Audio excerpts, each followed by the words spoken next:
It's conference championship week, and it's also the holidays. So we thought no better person to have on to talk both college football and your travel plans for the holidays than Gus Johnson of Fox Sports on behalf of Hampton by Hilton. Gus, thank you so much for the time and your busy schedule to come on and talk about both these things. Hey, Reed, thank you for having me, brother. Yeah, so Looking Gus, you forward were, to of it. course, at the Horseshoe this past weekend for number 2 Ohio State versus number 3 Michigan, and scored line at the end of it didn't look like it was number 2 versus number 3. Of course, Michigan hits a few chunk plays early, pulls away, wins 45-23. So I want to start about the Ohio State side. What did you see? What went wrong for the Buckeyes in this game? And do you think that they could still fall into the college football playoff? You know, they're idle this weekend, now number 5 in the college football playoff rankings. Do you think they're toast, or do you think that they could still get into the top 4? Well, I don't think they're toast. I think that, you got some pretty big conference championship games. Upset alerts are already being established. TCU is going to take on Kansas State. That's going to be a tough game. All the pressure's on TCU and Kansas State. They are a tough team. They'll grind it out on you. So that's one to watch. And then there's USC rather, taking on Utah, and Utah beat them already once this year in Salt Lake City. They're playing a neutral site game in Las Vegas. So that's a serious upset alert game because SC's defense is not the best. So Ohio State is sitting in a good position, I think, all things considered. What went wrong? I think what went wrong was Michigan. Michigan was really well prepared. Oh, yeah. They established a physicality, especially in that second half. J.J. McCarthy played lights out, which I think is going to make him a Heisman candidate now, especially if they can beat Purdue this weekend in Indianapolis. So I think the Buckeyes, though, most important thing for that program and that fan base is to not panic. Ryan Day is a young, great coach. He's lost 5 games during his entire tenure there. I know now for Ohio State fans, it's back-to-back losses to Michigan, and for them that's unacceptable. But don't panic. They still have a chance to maybe get into the playoffs, and if they do, who knows what can happen? They could face Michigan again and have another chance at the Wolverines. Yeah, I'm sure everyone's chomping at the bit to see a possible Ohio State-Michigan rematch in the college football playoff with everything on the line then, really. And what about Michigan, though? Because, like you said, established that physicality, really looked well prepared, like a well-oiled machine in Columbus this past weekend. Some are saying they maybe should be number 1 in the college football playoff rankings. Do you think there's any merit to that? I know, of course, Georgia's still there, the reigning national champions, but do you think Michigan has a case to actually be the number 1 seed based on that win in Columbus this past weekend? No. Georgia, there's college football, and then there's Georgia on top of it. And the Bulldogs are the best team in the country. As you mentioned, Reed, they're the defending national champions. They are rugged. They are physical. They are organized and disciplined and experienced. So from a psychological perspective, the Bulldogs have it all. And in order to be the champions, you have to beat the champions. And the Georgia Bulldogs are the champs. I think Michigan is in a wonderful position. I think they learned a lot from their loss to the Bulldogs last year in the college football playoffs. Jim Harbaugh has tweaked his team. You got to give a lot of credit to Coach Harbaugh and his coaching staff for being able to fight through some times during that COVID year when people wanted to run him out of town, run him out of Ann Arbor, and they stuck to their guns. And now Coach Harbaugh and the Wolverines are 1 game away from being back-to-back Big Ten champions. So, but I think they're in a good position, but you got to beat Georgia, and that's not going to be an easy thing to do.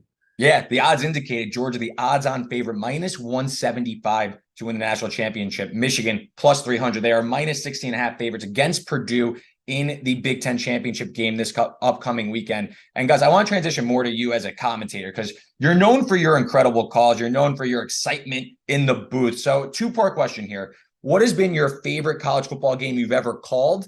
And then what is your number 1 call you think that you got either the best reaction from, you felt the most confident about? It could be from the same game, but I guess 2-part of their favorite game and then also your favorite call and favorite play. You know, Reed, I've been doing this for so long, probably longer than you've been alive, 32 years.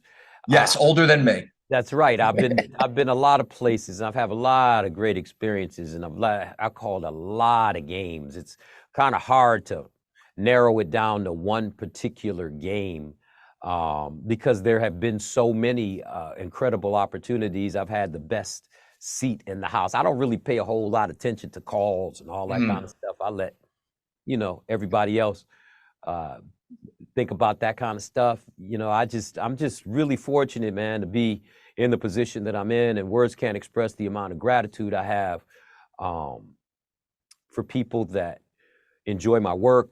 My work is very important to me, and also my relationships with the people that I come across in my line of work, in my life. I'm just really blessed in that regard. But I've done some amazing things in college football, pro football, in the NBA, college basketball, mixed martial arts, uh, uh, Champions League soccer. I caught 2 Champions League finals.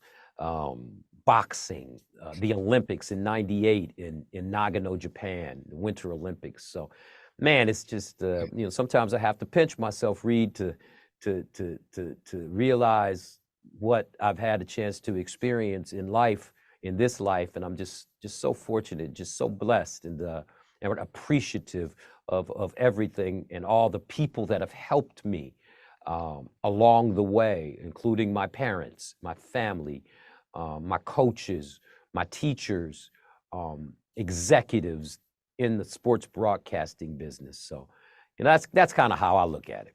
Yeah, absolutely. I mean, very well said. And I'll answer best call, I think, though, for you, because I think it's Michigan State, Iowa, Big Ten championship game in honor of the Big Ten championship this weekend, when LJ Scott reaches over and you're like, he didn't get it. Oh, he did. He did get it. that I think I remember that. I remember exactly where I was for that game. I think it was like 9-7 Iowa or something Wow. crazy like that. So some score like that.